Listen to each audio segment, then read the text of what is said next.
우주의 질서가 한치의 오차를 허용하지 않듯이 그 안에서 작용되는 인간의 삶도 일관된 흐름과 규칙이 있다. 운, 준비하는 미래라는 책은 5만여 명의 운명학적 특징을 분류하고 분석해 행운과 불운의 실체를 밝혀내고 운의 원리와 활용법을 설명한다. 오늘은 일어날 일은 반드시 일어나는 운명의 법칙을 활용하는 방법을 담은 책, 운, 준비하는 미래에 대해 이야기해보겠다.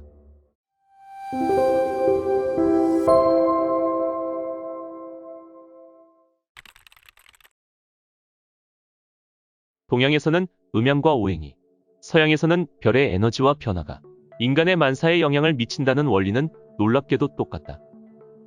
자연을 움직이는 에너지의 실체와 규칙이 있고 인간이라는 존재와 삶도 그 영향 아래에 있다는 원리다. 칼 융은 무의식이 정하는 삶의 방향이 운명이다라는 표현으로 우리 안에 운명이 있음을 강조한다.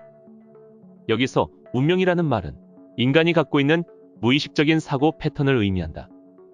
즉, 내가 하는 말, 내가 하는 생각, 내가 하는 행동이 100% 내게로 돌아온다는 원리이다. 우리의 삶은 의식적이건 무의식적이건 자신이 꿈꾸는 대로 이루어진다. 그런데 우리가 동시성의 원리를 깨닫지 못하는 이유는 무엇일까? 바로 우리의 의식과 무의식이 일치하지 않고 우주의 에너지와 우리의 에너지가 단절된 상태이기 때문이다. 우리 스스로 무의식과 우주의 무한한 에너지를 활용할 수 있는 가능성을 차단하는 것이다. 영국의 물리학자 데이비드 피트는 동시성의 원리에 따르면 우주의 물리적 세계와 우리 내면의 심리적 세계는 밀접하게 연결되어 있다는 것이다. 그리고 우리가 동시성을 체험한다는 것은 마음과 물질의 근원이 연결된다는 것, 다시 말하면 창조성 그 자체에 도달하는 것이다라고 했다. 사람의 운에는 일정한 흐름과 주기가 있는데 운에도 주기가 있다는 말은 아무리 좋은 대운도 평생을 갈 수 없고 아무리 나쁜 대운도 일생을 함께하지 않는다는 의미다. 운이 좋아지기 위해서는 운의 흐름을 탈 줄 알아야 한다. 예를 들어 50대의 최고의 대운을 맞이해 사업운과 재운이 정점에 이를 사주라면 40대부터 자금과 인력을 준비해 두어야 한다. 운이 변한다는 것은 언제나 마음이 변한다는 것을 전제로 한다. 마음이 아름다운 사람은 관상학적으로 아름다운 얼굴을 만들게 되고 이는 아름다운 인연을 불러오게 된다. 재운이 강한 사람들은 친분이 있는 대다수의 사람과 일정한 거리를 두는 편이다. 그 대신 스스로 깊이 신뢰하는 소수의 사람에게는 진심으로 대한다.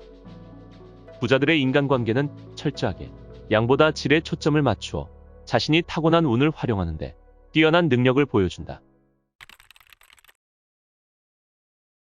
과학적인 원인과 결과의 법칙에 따라 모든 변화는 전조를 보이게 마련이다. 따라서 보통 사람들이 천시를 알 길은 없지만 자신의 가시적인 변화를 통해 운이 바뀌는 시기를 짐작하는 것은 가능한데 사람들이 운이 좋아지는 시기에 공통적으로 나타나는 특징이 있다. 첫째, 자존감과 자신감이 강해진다. 둘째, 악연이 끊어진다. 이것은 운이 좋아지기 시작할 때 드러나는 가장 큰 특징 가운데 하나인데 손해를 끼치거나 나쁜 감정을 불러일으키는 인연이 정리된다. 셋째, 부정적인 감정을 잘 다루게 된다. 동료와의 불화, 건강상의 문제 등에서 생기는 부정적인 감정에 쉽게 휘둘리지 않는다. 넷째, 새로운 일이 시작될 조짐이 보인다. 새 모임에 가입해 새로운 인연을 만나거나 새로운 일의 아이디어가 떠오른다. 다섯째, 가족에게 변화가 생긴다. 아이의 출산, 형제의 결혼, 재산의 변동 등 집안의 경사가 생긴다.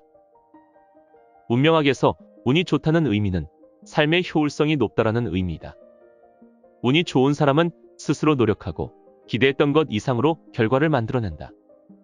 또한 운이 좋은 사람은 기대 이상의 결과를 얻었을 때 다른 사람의 공으로 돌린다.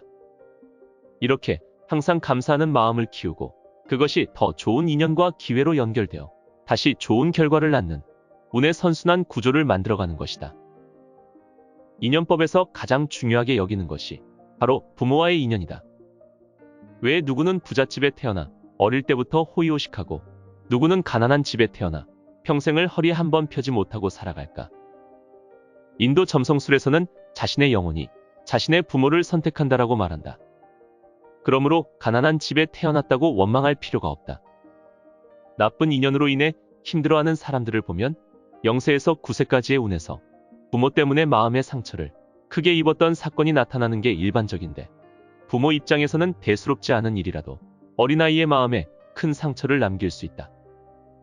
부모와 자식은 서로 많은 것을 주고받지만 부모와 자식 간의 지나친 동일시는 서로에게 불행의 화근이 된다는 사실을 명심하라. 사실 우리의 인생살이란 사람과의 만남과 헤어짐이 대부분이다. 그런데 문제는 그 사람과의 인연이 어떤 인연인지를 알지 못한다는 데 있다. 귀인의 도움을 받아 원하던 것을 이룬 사람들에게는 공통점이 있다. 첫째, 자기만의 개성이 있다.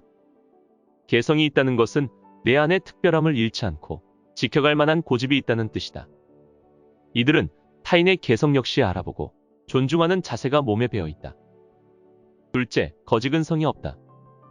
지금 형편이 어려우니 일단 좀 도와달라라는 부탁을 지인으로부터 받은 경험이 있을 것이다. 안타깝게도 이런 사람들은 궁극적으로 원하는 것을 얻지 못하게 될 확률이 매우 크다. 자신은 아무것도 줄 것이 없기 때문이다. 귀인을 만나려면 먼저 투자가 이루어져야 한다.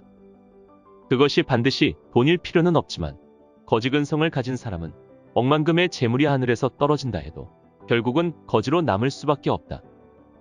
셋째, 자신의 부족함을 인정한다. 귀인을 만나 성공한 사람들은 완벽하지 않은 스스로를 받아들이고 인정한다.